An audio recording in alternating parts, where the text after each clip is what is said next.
In my more than 30 years of practice, I've been privileged to care for the injuries of athletes from the pros to the elites to the collegiates, even down to the weekend warriors like myself, from all over the United States and Europe as well, and in various sports from ballerinas to basketball players to football players to tennis players to race car drivers and, of course, my runners as well.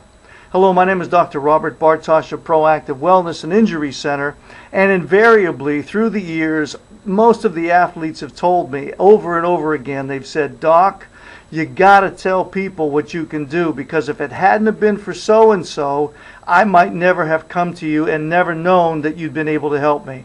So on that bit of advice that I consider very good advice, I'm going ahead and making this video so that I can share with you and let you know what we have been able to do and possibly be able to help you as well with the situation you might have. So in doing so, I pulled up just some of our former cases that we've had, just to share with you some of those successes that they've enjoyed. We had an individual who had a rotator cuff tear following 2 surgeries. He had gone in for surgery, and after the surgical procedure to repair the rotator cuff, he still had a very limited range of motion in his shoulder, and he was experiencing substantial pain. About 3 years later, he followed up with a second surgery, and that was deemed for the condition that they diagnosed as failed surgical syndrome, to repair the damage that had been done by the first surgery. And after the second surgery, he again underwent physical therapy sessions, actually daily, for about 2 weeks, and then they graduated him to 3 times a week for about a month. Unfortunately, after that time, it still resulted in loss of range of motion, and he was still in constant pain. Coming into us, I'm very pleased to say that after treating him for about a month, we were able to achieve full range of motion, and the individual was experiencing no pain whatsoever. We had a football player. He was running down the field, and when he did, he broke one of the bones in his foot. It's called a dancer's fracture. He went into a doctor, and they told him that he would be taken out of the game for the rest of the season. He would have to sit on the sidelines until it healed up. Fortunately, he was told by somebody to come to us. He came in on crutches. Within 2 weeks, he was off the crutches. His bone, the fracture, was totally healed, and he was back on the field playing. Had another individual, a young lady, as a matter of fact, she was one of our triathletes, and she experienced a lateral inversion sprain of her right ankle when she was running. She also went to an orthopedic surgeon who, upon examination and taking the x-rays, deemed that she had a second-degree sprain, a high ankle sprain. She was put into a boot, and she was to walk in this boot for approximately 6 weeks, after which she was then to return to the doctor for follow-up care. Well, again, she too was recommended to come and see us, which she did. And I saw her after the examination. We treated her and created a treatment plan for her. 4 days into her care, she came into us quite excited. She was able to resume her exercise. She bicycled for 45 minutes earlier that day in absolutely no pain, and 4 days later she was able to resume her training for the upcoming triathletic event, and she was running out of the office without a limp. Had another individual, and she had a labial tear in her rotator cuff, and she was in severe pain. It was a 10 out of 10 according to her admission. She had substantially limited range of motion, and she also went to another doctor who advised her to consider surgery. She came to us after that on the recommendation of another individual, and she was one of our elite athletes, exercising 3 to 4 times a week. She also was a triathlete. We developed a treatment plan for her that was prescribed. In 4 weeks, her pain was totally eliminated, the range of motion was fully restored, and the labial tear, as confirmed by MR, was totally healed. Now, some other conditions that we've helped have been concussions grade 1 through grade 3, that we've seen total resolve from 1 to 3 weeks. Now, again, understand that these are our averages. They are not empirical. That means that they're not everybody that comes in isn't going to get the same results in the same amount of time. But on an average, we've had those with ligament sprains and muscle strains, first and second degree. We've treated them and gotten them back onto the field within 2 to 5 days in most cases.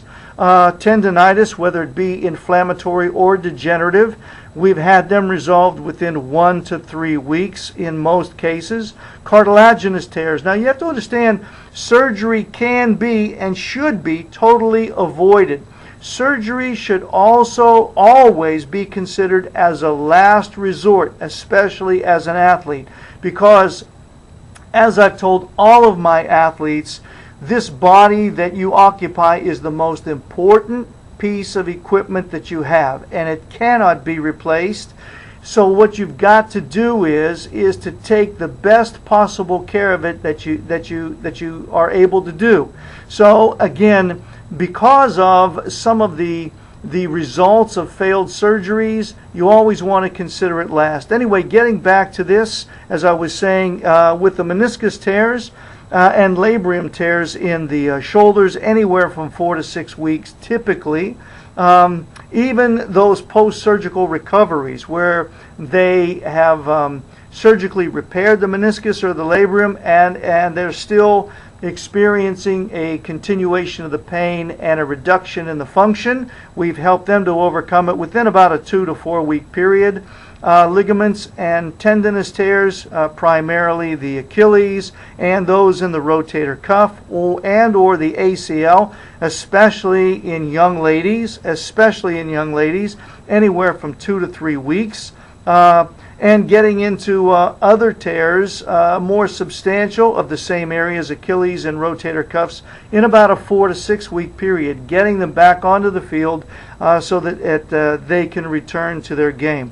And regarding fractures, we've been successful with stress fractures, with the rib and collarbone fractures, and also the other one, the avulsion fracture that I mentioned earlier when I talked about the football player who broke one of the bones in his feet.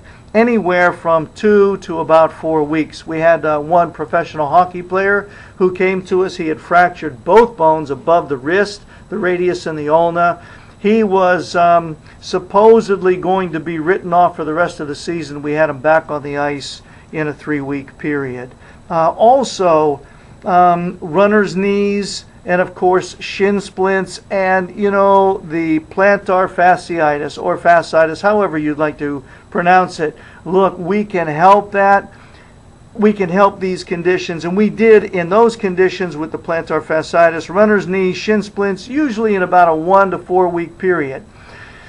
You've got to understand also that your body is fearfully and wonderfully made. It's always in a state of regenerating in itself, and it's always in a state of repair. Now, these individuals, I want you to understand why one reason we are so successful in what we do with these individuals is because they get to us as quickly as possible. Again, I tell all of my athletes that this body that they occupy is the most important piece of equipment that they own. And if you're aspiring to use your talents in whatever sport you're engaged in to secure a college scholarship, or perhaps make a career of it, a profession of it, it behooves you then to listen to your body. And that's what these individuals did. At the first sign of an injury, you don't want to dismiss it. Your body's talking to you, it's telling you something, and you certainly don't want to suck it up as they tell you and play through it. You want to take care of it as quickly as possible. Look, surgery as a last option, and the drugs that you might be taking or they might prescribe to you all they are doing is enabling you to tolerate the pain that's being generated in your body by the injury, the damage, or the problem that you have. The longer that problem, the injury, or the damage is unaddressed or is ignored, the worse it's going to become. And it could cost you your career. It could cost you your college diploma, or your scholarship, I should say. So I wanted to share that information with you, and I hope it's been of benefit. And I did this on the advice of all of the athletes that we've cared for and are continuing to care for.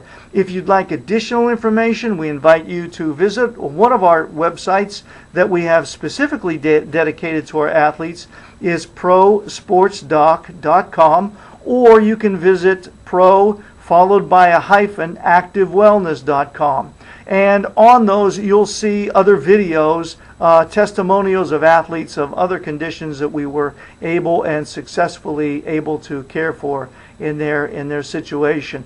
And if you found this beneficial, I might suggest and offer that you subscribe to our YouTube channel, which is Proactive Wellness, all one word, Proactive Wellness. And there you'll find a multitude of videos, again, of athletes, various conditions, and information that you can apply to your body in regards to your health that will help to ensure the best performance of your life.